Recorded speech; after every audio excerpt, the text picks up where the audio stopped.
Assalamualaikum warahmatullahi wabarakatuh. Salam literasi. Perkenalkan, saya Dian Fardiani dari SMPN 1 Marga Asih. Pada kesempatan ini, di bulan April, tantangannya adalah mendongeng cerita yang akan saya bawakan mengenai Laksamana Kamala Hayati. Kenapa saya memilih Laksamana Kamala Hayati? Karena mendongeng ketika bercerita tentang kisah, mengisahkan cerita sejarah yang akan menjadi pelajaran buat generasi kedepannya, seperti halnya arti dari sejarah, yaitu sejaratun atau pohon itu maknanya ketika dia tumbuh dari kecil, dari tunas menjadi pohon kecil, kemudian menjadi besar, kemudian menjadi pohon yang lebih tinggi, lalu gugur, tumbang, dan kemudian tumbuh lagi, tunas, dan menjadi pohon kecil, menjadi pohon besar, dan begitu seterusnya. Makna dari sejarah, bahwa sejarah itu akan berulang kembali. Nah, saya pada kesempatan ini ingin menyampaikan sebuah kisah mengenai Laksamana Kamala Hayati, karena sejarahnya patut kita contoh bagaimana sosok wanita pertama yang menjadi laksamana laut di dunia. Pertama, di saat itu perempuan-perempuan di Eropa hanya diam di rumah mengerjakan pekerjaan-pekerjaan wanita. Sementara di Nusantara ini muncul sosok seorang laksamana pertama dan seorang wanita. Dari sejarah juga kita bisa melihat bagaimana dalam Islam sosok-sosok perempuan yang berkiprah menjadi perempuan yang tidak kalah dengan kiprahnya seorang laki-laki, seperti Siti Hadijah, Asma bin Abu Bakar, Nusaibah yang memiliki kemampuan memanah, berkuda. Di Nusantara juga, di Jawa, ada perempuan, sosok perempuan yang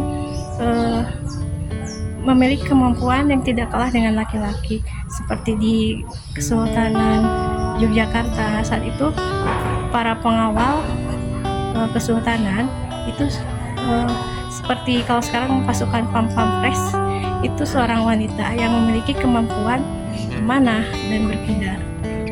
Nah, di Nusantara bagian lainnya, di Aceh, ada seorang perempuan yang menjadi laksamana laut pertama di dunia. Buku yang saya ambil mengenai Laksamana Kamala Hayati yaitu yang ditulis oleh Endang Murdoko tahun 2008. Jumlah halamannya 350 halaman. Judul bukunya adalah Perempuan Kamala. Pada masa kecil, Kamala Hayati adalah sosok anak perempuan yang memiliki cita-cita seperti ayahnya. Yaitu ayahnya itu adalah seorang yang berbakti di kesultanan, menjadi panglima angkatan laut. Dan Kamala Hayati juga lahir dari keluarga bangsawan, merupakan kerabat dari kesultanan, karena kakeknya yaitu Sultan Alauddin juga merupakan sultan kedua yang mendirikan Aceh Darussalam, Kesultanan Aceh Darussalam. Kemudian karena cita-citanya yang ingin menjadi angkatan laut, Kamala Hayati kemudian masuk ke Akademi Militer Baitul Maqdis, di mana para pengajarnya atau instrukturnya juga merupakan beberapa dari Kesultanan Turki Utsmani, sehingga Kamala Hayati lulus dari Akademi Angkatan Laut ini menjadi lulusan terbaik. Kemudian di sini juga dia bertemu dengan suaminya, jodohnya, yaitu Tuanku Mahmudin. Pertama kali Malahayati dan suaminya, yaitu Tuanku Mahmudin, melawan imperialisme kolonialisme dari bangsa asing, yaitu melawan Portugis di Selat Malaka bersama suaminya, yaitu Tuanku Mahmudin. Kemudian di pertempuran ini berhasil memukul mundur pasukan Portugis. Namun suami Malahayati gugur di pertempuran ini.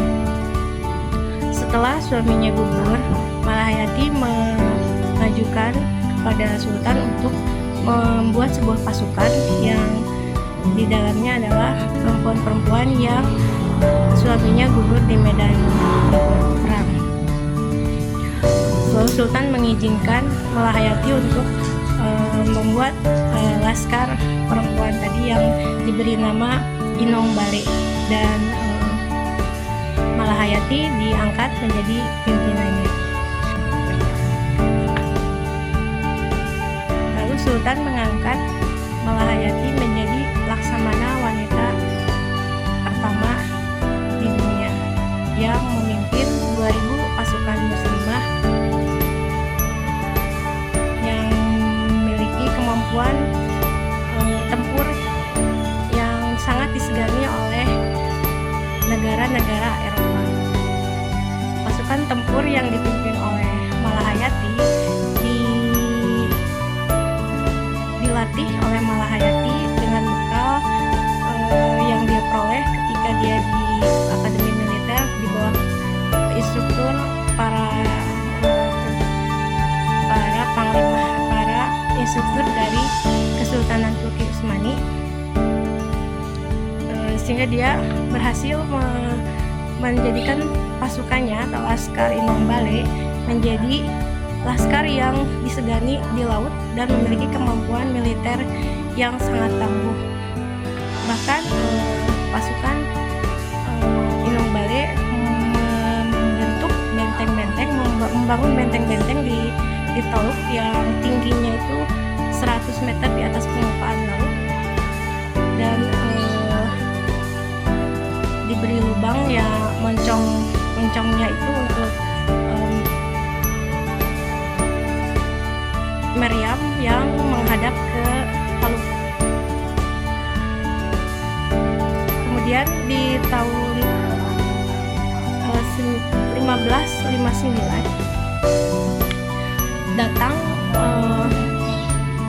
Cornelis de Houtman dari Belanda bersama adiknya Patrick untuk tujuannya awalnya adalah berdagang ke Aceh Darussalam.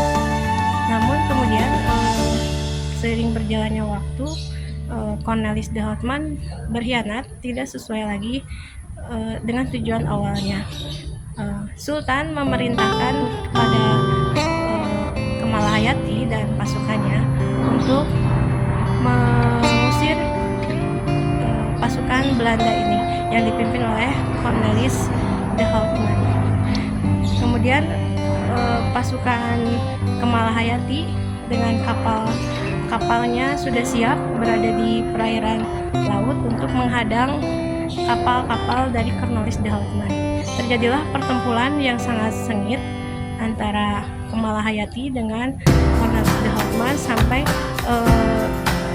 bertarung, di mana Malahayati menggunakan rencong dan Cornelis de Houtman dengan pedangnya. Pertempuran ini membuat Cornelis de Houtman kewalahan menghadapi kelihayan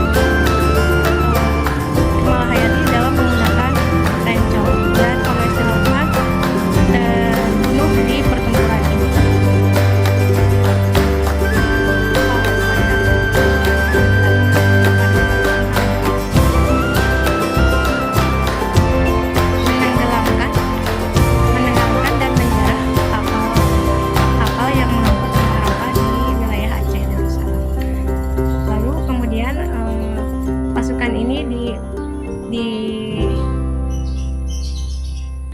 kejadian ini membuat Sultan mengirim Malahayati untuk membereskan permasalahan ini.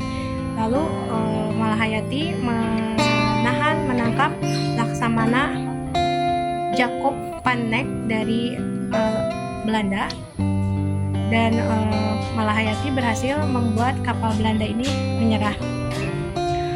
Dengan kejadian ini, dari Belanda kemudian mengirimkan utusannya ke Aceh Darussalam, dan utusan ini ditemui oleh Malahayati, lalu membuat kesepakatan dengan meminta maaf dan memberikan kompensasi kerugian atas apa yang terjadi, memberikan sejumlah uang 50.000 gulden. Lalu Malahayati juga membebaskan beberapa tawanan yang berhasil ditangkap. Pada tahun 1606, Malahayati ini selain dia seorang laksamana wanita pertama di dunia, laksamana angkatan laut pertama, dia juga menjadi diplomatik yang menjembatani negara-negara Eropa dengan negara di Nusantara, Kesultanan Aceh Darussalam. Pada tahun 1606, Laksamana Malahayati dan pasukannya Laskar Imam Bale bertempur di perairan yang dekat Selat Malaka melawan pasukan Portugis yang datang dengan tujuan kolonialisme atau penjajahan. Lalu di pertempuran ini diceritakan bahwa Malahayati gugur. Demikian cerita mengenai Malahayati ini. Semoga generasi penerus belajar dari bagaimana ketangguhan perjuangan seorang wanita yang Laksamana Malahayati dengan pasukannya melawan penjajahan di Nusantara ini.